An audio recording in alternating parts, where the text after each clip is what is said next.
Hi, my name is Auk and I like modding Team Fortress 2. In this video, I'd like to introduce and invite you to my TF2 Arena server. I've been working on this server on and off for a few years now, and I'm going to talk a little bit about the progress I've made so far.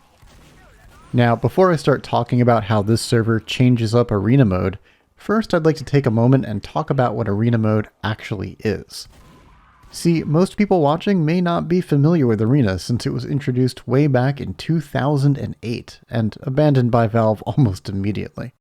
If you wanted to play an official Arena match today, you're out of luck. There are no official servers. Arena isn't even listed as an alternative game mode. You'd have to use the community server browser to try and find one of the rare remaining community Arena servers. That is, if you can be bothered to root through a lot of Saxton Hale and Freak Fortress servers, which are also based on Arena. So what was Arena mode?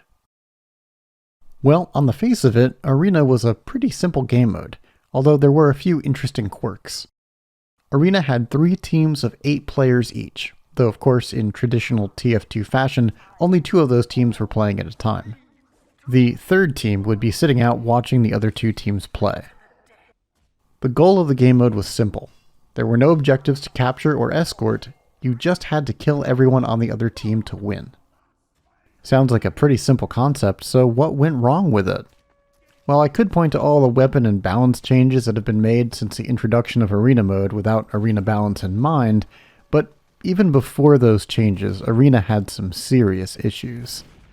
Team Fortress 2, after all, is a team game, and if you're playing together as a team at all, Arena falls apart pretty quickly.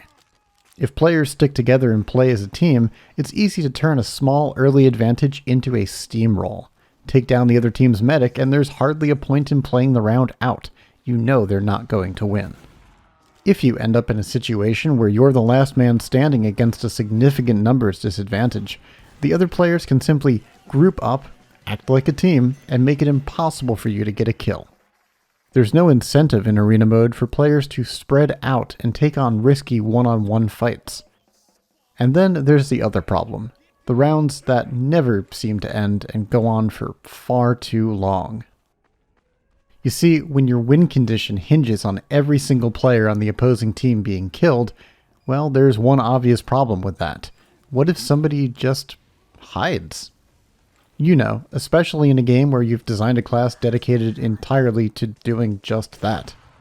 But, of course, Valve did think about this, and they did implement an anti-stalemate measure for Arena. Every Arena map has a central control point that's very hard to capture. The capture time on this point is often very long, the control point is usually in an open or vulnerable area, and it doesn't even unlock to be captured until a full minute into the round.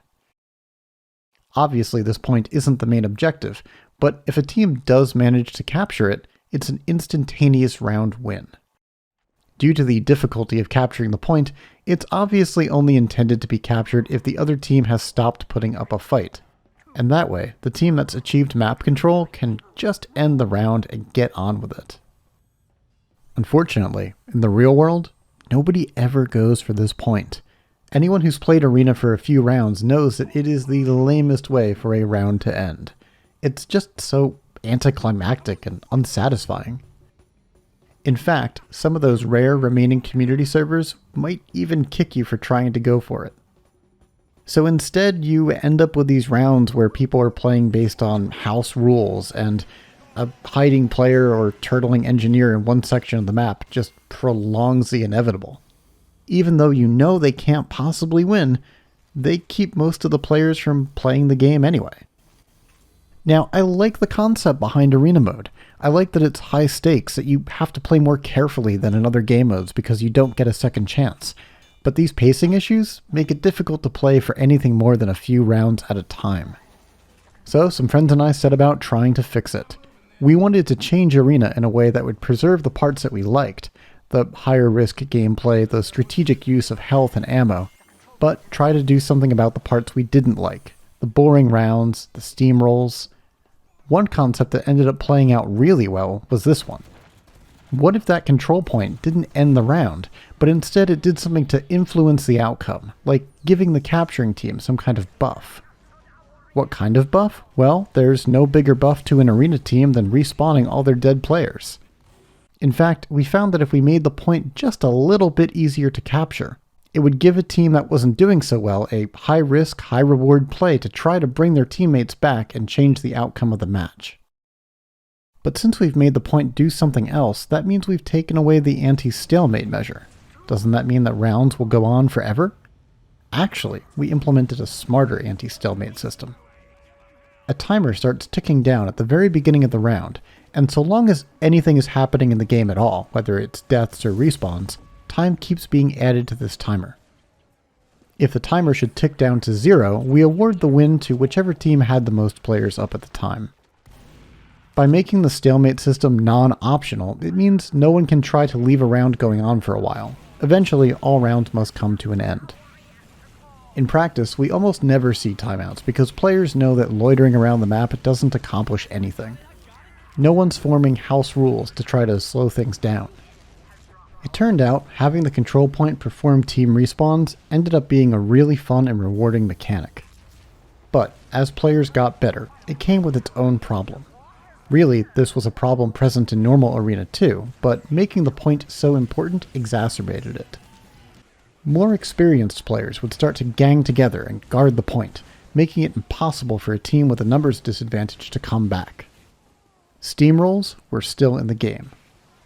This was pretty boring, not just for the losing team and not just for all the spectators waiting to play, but it was boring for the winning team too. If you know you're going to win, there's no threat. You just have to wait it out till the end of the round, and that's dull. After a lot of ideas, a lot of experimenting, and a lot of playtesting, we decided to add a new optional objective. These small control points, scattered throughout the map, are difficult to capture. You have to go and grab a power core to charge them up. But when you do have one, they are an invaluable resource. They give you everything that's rare and precious in Arena: health, ammo, and even gradual team respawns. Of course, these small points aren't anywhere near as powerful as capturing the big one, but they're just powerful enough to give you a chance if you're the last player up and you have no other options. With these changes, we created a faster-paced, more dynamic version of Arena, with a little bit of that traditional TF2 chaos mixed in. But it's still hard to keep an Arena server alive, and Arena is not much fun with low player counts. So what's a server owner like me to do? Well, there is one obvious solution. While you're waiting for the server to fill up, give the players that are already there a few bots to play against. One problem though. Arena is so old and so unsupported that bots have no idea how to play. Start up an Arena server, add some bots, and most of them anyway will just sit and spawn forever. But by adding all these different objectives to Arena, it gets bots out of spawn by giving them something to path to. And inevitably, when they meet up with other players, they'll start trying to hunt them down. Because of these objectives, not only do we have a fun alternative to Arena, we also have a PvE game mode to play while we wait for the server to fill up with more people. Whether you're playing PvE or PvP mode, whether you try to respawn your teammates or just focus on hunting down other players, the objective is the same as it was in the original Arena game mode. Just wipe the enemy team to win. It's just that with the changes we've put in, it's a little harder to do that, and it's made the ends of rounds more consistently interesting. You're still not guaranteed a respawn at any time, so being cautious with your resources is rewarded. And when you do get a respawn, it's not because of some global timer ticking down, it's because somebody on your team put in the work to bring you back. So you better not mess it up.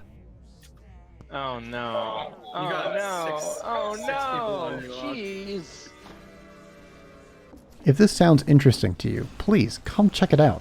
The server IP is on your screen right now, arena.awk.gg. You can join by typing connectarena.awk.gg into your TF2 server console, or you could even add it to your favorites.